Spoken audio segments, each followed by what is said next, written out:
नमस्कार, जनता टीवी देख रहे हैं आप। मैं आपके साथ दीक्षा शर्मा। बुलेटिन में बात करेंगे देवभूमि से जुड़ी खबरों की। बीजेपी के प्रदेश प्रभारी दुष्यंत गौतम रुड़की पहुंचे, जहां फूल मालाओं के साथ उनका भव्य स्वागत हुआ। इस दौरान उन्होंने उत्तराखंड सरकार की सराहना करते हुए कहा कि प्रदेश के विकास के लिए मुख्यमंत्री पुष्कर सिंह धामी बेहद गंभीर है। हिल स्टेशन के बाद भी बड़े पैमाने पर विकास कार्य करवाए गए हैं। प्रदेश के विकास में धामी सरकार का महत्वपूर्ण योगदान है।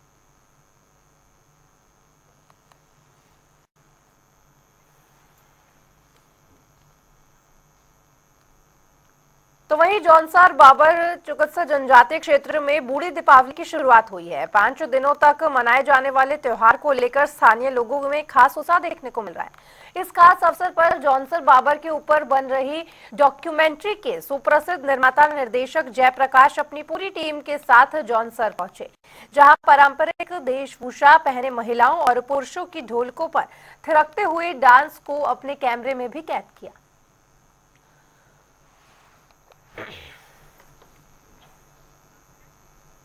तो उधर उत्तरकाशी में पुलिस ने नशे के अवैध कारोबारियों पर शिकंजा करना शुरू कर दिया है, जिसके तहत पुलिस ने होटल और ढाबों पर अवैध रूप से शराब पीने वालों के खिलाफ सख्ती दिखाते हुए चेकिंग अभियान चलाया।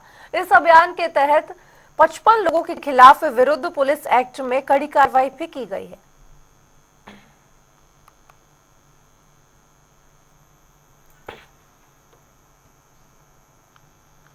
तो उधर देहरादून में प्रॉपर्टी डीलर की हत्याकांड मामले में पुलिस के हाथ बड़ी सफलता लगी है, जहां पुलिस ने सीसीटीवी की मदद से पहले आरोपी को हरिद्वार से गिरफ्तार किया। वहीं पूछताछ के दौरान आरोपी ने वारदात में शामिल दूसरे युवक का नाम भी कबूल किया है, जिसके बाद मामले को गंभीरता से लेते हुए पुलिस ने हरियाणा से दूसरे आरोपी को भी गिरफ्तार किया। साथ ही वारदात में शामिल 2 और आरोपियों को भी गिरफ्तार करने में पुलिस ने सफलता हासिल की है। आज 30 तारीख को प्रातः चंद्रवनी क्षेत्र से सूचना प्राप्त हुई कि एक किराए के मकान में जो है एक डेड बॉडी मिली है और इस सूचना के आधार पर उच्च अधिकारीगण द्वारा निरीक्षण किया गया। तो मामला प्रथम दृष्टया ऐसा लगा कोई धारदार हथियार या किसी अन्य प्लानिंग के तहत हत्या ना होकर ये सडन एक प्रोवोकेशन के तहत हुई है, क्योंकि जो हत्या में जो प्रयुक्त रस्सी या जो कहीं लेसेस थे वो जूते के, उसके द्वारा गला घोटा गया था। और जो कमरे की परिस्थिति जन साक्ष्य से उससे ऐसा लग रहा था कि जो मृतक है वो वहाँ नोन था और अपनी इच्छा से वहाँ पहुंचा होगा, चूंकि वहाँ खाने पीने का सामान भी था। जब और जानकारी की गई तो उसे पता चला सचिन और अर्जुन नाम के 2 हैं जिन्होंने ये कमरा भी किराए पे लिया था और वहाँ सभी लोग का आना जाना था। इस आधार पर जब मृतक की जब और छानबीन की गई तो उसका कुछ आपराधिक इतिहास भी पता चला कि पूर्व में भी वो कैश वैन लूट में भी जेल जा चुका है विकासनगर थाने से। तो उसके जब सारी चीजों की जब जानकारी करी कौन कौन लोग से साथ है, तो सचिन और अर्जुन का नाम इससे प्रमुखता से पता चला। तो वहीं विकासनगर में पुलिस ने दुष्कर्म के आरोपी को गिरफ्तार करने में सफलता हासिल की है। जानकारी के मुताबिक आरोपी नाबालिग युवती को बहला फुसलाकर उत्तर प्रदेश ले गया था, जिसके बाद मामले को गंभीरता से लेते हुए पुलिस ने आरोपी को बदायूं से गिरफ्तार करने में कामयाबी हासिल कर ली है।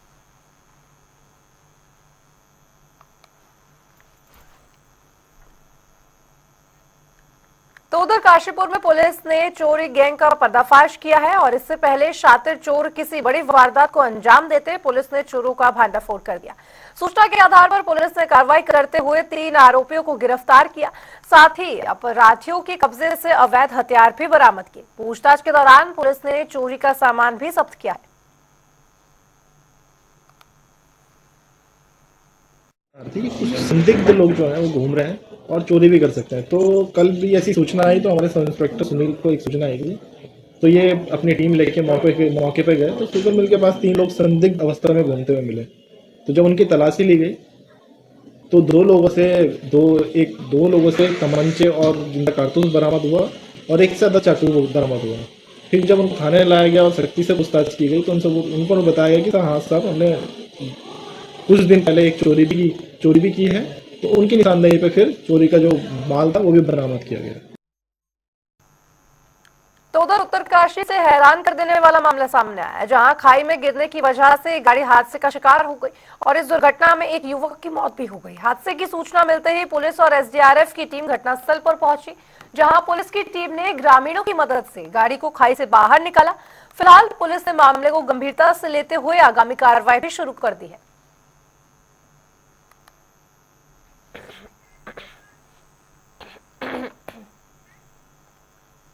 तो वहीं कुरुक्षेत्र के ब्रह्मसरोवर घाट पर अंतर्राष्ट्रीय गीता महोत्सव का आगाज हो चुका है, जहां कई राज्यों के होनहार कलाकारों और शिल्पकारों ने अपना शानदार हुनर पेश किया है। और इस भव्य महोत्सव में उत्तराखंड के कलाकारों ने भी अपना दमखम दिखाया, जिसका पर्यटकों ने खूब आनंद भी लिया। आइए इस रिपोर्ट के जरिए आपको दिखाते हैं।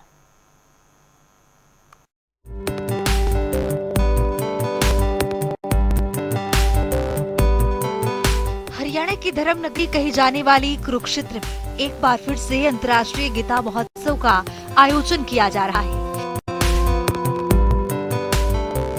पिछले साल के मुताबिक इस बार का गीता महोत्सव बेहद खास है। दरअसल इस बार का अंतर्राष्ट्रीय गीता महोत्सव में देश भर से कलाकारों और शिल्पकारों ने पर्यटकों का दिल जीत लिया है। वहीं गीता महोत्सव में आए हजारों की संख्या में पर्यटकों ने शिल्पकारों और कलाकारों के प्रदर्शन का जमकर आनंद भी लिया है। तो वहीं दूसरी ओर इस भव्य महोत्सव में उत्तराखंड, पंजाब, हिमाचल और राजस्थान के लोक कलाकारों ने प्रस्तुतियां दी, जिस पर पर्यटक खूब थिरकते नजर आए, जिसकी वजह से ब्रह्म सरोवर घाट पर एक अलग ही नजारा देखने को मिला। तो वहीं अगर बात की जाए उत्तराखंड की, तो उत्तराखंड के लोक कलाकारों ने छपेली नृत्य को प्रस्तुत किया, जिस पर पर्यटक खुशी से थिरकते नजर आए। बता दें कि छपेली उत्तराखंड में किए जाने वाला एक पारंपरिक नृत्य है। ये नृत्य स्थानीय उत्तराखंड जनजाति की संस्कृति पर आधारित है। दरअसल उत्तराखंड में एक जनजाति क्षेत्र है जौनसार बाबर, और वहीं का जो नृत्य है, लोक नृत्य हारुल तांदी, वो हम लोग यहाँ प्रदर्शन कर रहे हैं इसका। कितने समय से यहाँ पे हमारे बैठ में है, तो वो कोई ऐसा नहीं कि उसी ने कोई क्लास दी जाती है, वो गांव में जो लोक नृत्य होता है उसको देख देख के सीखे। हाँ, कुरुक्षेत्र हम लोग चौथी पांचवी दफे यहाँ आ रहे हैं। हाँ, और इसी महोत्सव में गीता महोत्सव बहुत शानदार, और ये ऐतिहासिक जगह है।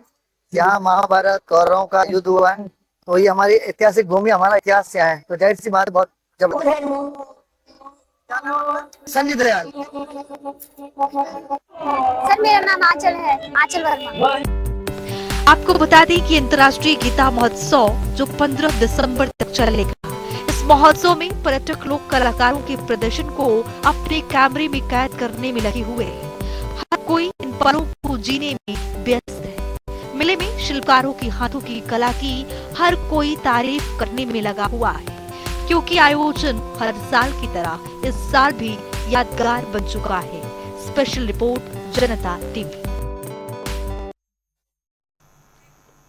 तो वहीं राजधानी समेत पूरे प्रदेश में धीरे धीरे ठंड का प्रकोप बढ़ रहा है। ठंड बढ़ने के साथ ही उन लोगों को सबसे ज्यादा परेशानियों का सामना करना पड़ता है जिनके पास अपना घर नहीं है।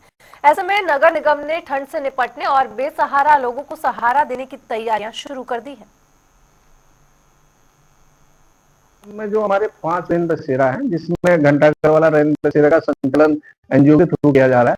बाकी 4 रेन बसेरे जो हमारे नगर निगम उनका संचालन करता है, और लगभग 51 हमारे जहां पर अलाव जलता वो पॉइंट आइडेंटिफाई है, और जहां पर हमें आवश्यकता होगी उस पॉइंट को भी बढ़ाया जाएगा। लकड़ी का टेंडर वगैरह हो गया है, और रेन बसेरों में नए कंबल, रजाइयां आदि खरीदने की कार्रवाई भी चल रही है, और पूर्व से भी सारे संसाधन और बिस्तर वगैरह अवेलेबल है। तो निगम की ओर से पूरी तैयारियां हैं।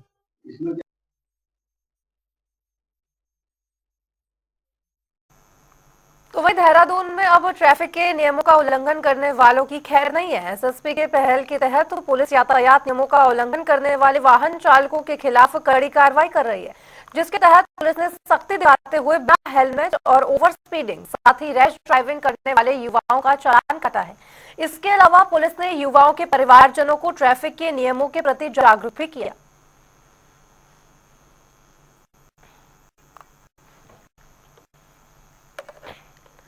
साथ ही प्रदेश में जगह जगह हो रहा अतिक्रमण सरकार के लिए एक चिंता का विषय बन चुका है। वहीं इस पर बीजेपी विधायक विनोद चमोली का कहना है कि पिछले कुछ समय पहले पहाड़ों में अतिक्रमण बहुत हद तक बढ़ गया था। रोजगार के लिए लोगों ने नेशनल हाईवे पर कब्जा कर अपनी दुकानें शुरू कर दी थी, जिस पर संज्ञान लेते हुए कोर्ट ने अतिक्रमण हटाने के आदेश दिए, जिससे उनका रोजगार भी ठप हो गया। प्रदेश में हमारी सरकार है, ऐसे में हमारा फर्ज है कि हम उन्हें रोजगार मुहैया कराएं। देखिए, दो अलग अलग चीजें हैं, इसको हमको मिलाकर नहीं देखना चाहिए। पहाड़ों के जिस तरह के अतिक्रमण थे वो सड़क के किनारे थे, मोस्टली वो एनएच पे आ रहे थे, और वो भी कोर्ट के आदेश से हुआ, कोई ऐसा नहीं कि सरकार ने किया, बल्कि जब ज्यादा होने लगा तो हमने उसको उल्टा रोका है। लेकिन उस पर भी मैंने एक बात कही थी विधानमंडल दल की बैठक में कि मैंने कहा भाई इसका पूरा एक ब्यौरा हमारे पास आना चाहिए, इनको रिहेबिलिटेशन की व्यवस्था हमको करनी चाहिए, उनको विकल्प हमको देना पड़ेगा, क्योंकि लोगों को रोजगार से जुड़ा हुआ विषय है। अभी उत्तराखंड में अगर उनके रोजगार को संरक्षित नहीं कर सकते फिर हम क्या करेंगे? काहे के लिए हम सरकार है, काहे के लिए हम राज्य में है?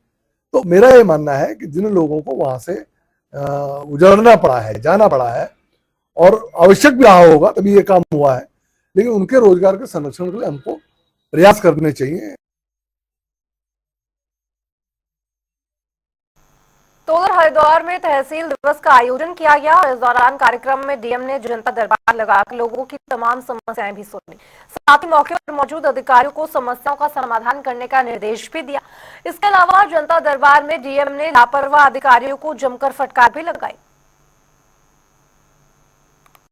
और अभी तक 24 शिकायतें आ गई हैं और अन्य शिकायतें भी आ रही हैं। मुख्य रूप से भू अभिलेखों से संबंधित शिकायतें हैं, कुछ नालियों की शिकायतें हैं, कुछ पुराने रिकॉर्ड्स को लेकर के भी एक शिकायत आई है। एक शिकायत इस प्रकार की भी आई है कि ओडीएफ हो गया है कोई जगह और वहाँ पे लोग खुले में शौचालय कर रहे हैं। पिंक वेंडिंग जोन से संबंधित शिकायत भी आई है। तो इस प्रकार से शिकायतें आई हैं और सभी शिकायतों पर संबंधित विभागों से वार्ता की गई है। पुराने तहसील दिवसों की 13 शिकायतें भी पेंडिंग हैं, उन पर भी सभी को इंस्ट्रक्शन दिए गए हैं कि इसको जो है 3 दिन के अंदर इसका निस्तारण करके इसको भेज दें।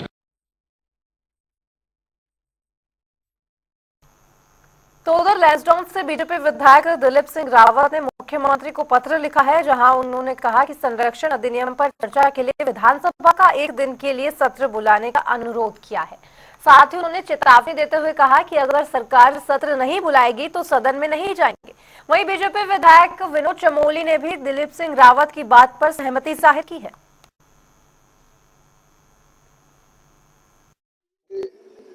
मैंने भी पढ़ा है, और दिलीप रावत जो हमारे बहुत सीनियर विधायक हैं, पहाड़ों की विडंबना है, जब से 1980 से जब से वन अधिनियम यहाँ पर लागू हुआ है तो तमाम विकास कार्य भी उससे बाधित हुए हैं, प्रभावित हुए हैं। और आपको ध्यान में होगा कि जब उत्तराखंड मूवमेंट में सब मसले चल रहे थे तो वन अधिनियम भी एक इशू है कि इसमें सरलीकरण होना चाहिए, ताकि हमारे जो क्षेत्र में जो विकास के काम है उनमें गतिरोध ना आए। तो उनकी वही मांग है, मांग गलत नहीं है, और ये पहले भी मांग होती रही है, और आज भी हम कहते हैं कि वन अधिनियम में कुछ संशोधन होने चाहिए। और उसके लिए क्योंकि सरकार के विधायक है, निश्चित तौर पर उनकी बात सुनी जाती है, ऐसा नहीं है। बहुत सीनियर विधायक, उनके पिताजी ने भी बहुत सेवा उत्तराखंड की है एक विधायक के नाते, तो उनकी बात सुनी जाती है। तो सरकार ने उनकी बात को संज्ञान लिया होगा, और समय आने पर जो भी उचित कदम उठाए जाएंगे। आगामी निकाय चुनाव के मद्देनजर कांग्रेस पार्टी अपनी तैयारियों में जुट गई है और इस बीच नगर निगम प्रदेश प्रभारी प्रकाश जोशी देहरादून पहुंचे, जहां उन्होंने प्रदेश कार्यालय में अधिकारियों के साथ एक बैठक का आयोजन भी किया। वहीं कैंडिडेट चयन पर उन्होंने जानकारी देते हुए बताया कि सरकार को पहले निकाय चुनाव कराने की तिथि निर्धारित करनी चाहिए, तभी कांग्रेस अपने उम्मीदवारों की लिस्ट की घोषणा करेगी। एक बार पहले सरकार पहले ये तो तय करे कि चुनाव कब कराना चाहती है, और दूसरी बात जब वो ये तय करे कब कराना चाहती है, आरक्षण की स्थिति भी स्पष्ट होगी। और जब तक आरक्षण की स्थिति स्पष्ट नहीं होती है तो कैंडिडेट सिलेक्शन मैं मानता हूँ कि उससे पहले कैसे संभव है। तो वही उत्तराखंड सरकार ने बेटियों को बड़ी राहत दी है। महिला सशक्तिकरण और बाल विकास मंत्री रेखा आर्य के निर्देश पर नंदा गौरी योजना के तहत वित्तीय वर्ष 2024 और 25 के लिए आवेदन करने की तारीख को 31 दिसंबर तक कर दिया गया है। वहीं मंत्री रेखा आर्य ने सभी पात्र बालिकाओं और उनके परिवारजनों से खास अपील करते हुए कहा कि प्रमाण पत्रों को जल्द पूरा कर आवेदन करें। नंदा गौरा योजना को लेकर लगातार लाभार्थियों के द्वारा भी और कुछ आवेदकों के द्वारा भी और जनप्रतिनिधियों के द्वारा भी यह कहा जा रहा था कि 30 नवंबर की आखिरी तिथि होने के कारण कई समय से जो है कई बालिकाएं जो है इसे भरने से चूक गई हैं। चूंकि ये प्रक्रिया ऑनलाइन है तो कुछ लोगों को इसमें दिक्कतें आई हैं, जिसके कारण से समय वृद्धि के लिए कहा गया और उनके अनुरोध को स्वीकार करते हुए 31 दिसंबर तक 1 महीने का जो है इसमें समय वृद्धि कर दी गई है, ताकि अधिक से अधिक आवेदन जो है वो 12वीं पास की हमारी बालिकाएं हैं वो कर पाए। फिलहाल वक्त है ब्रेक का, लेकिन ब्रेक के उस पार भी खबरों का सिलसिला जनता टीवी पर लगातार जारी है। नमस्कार।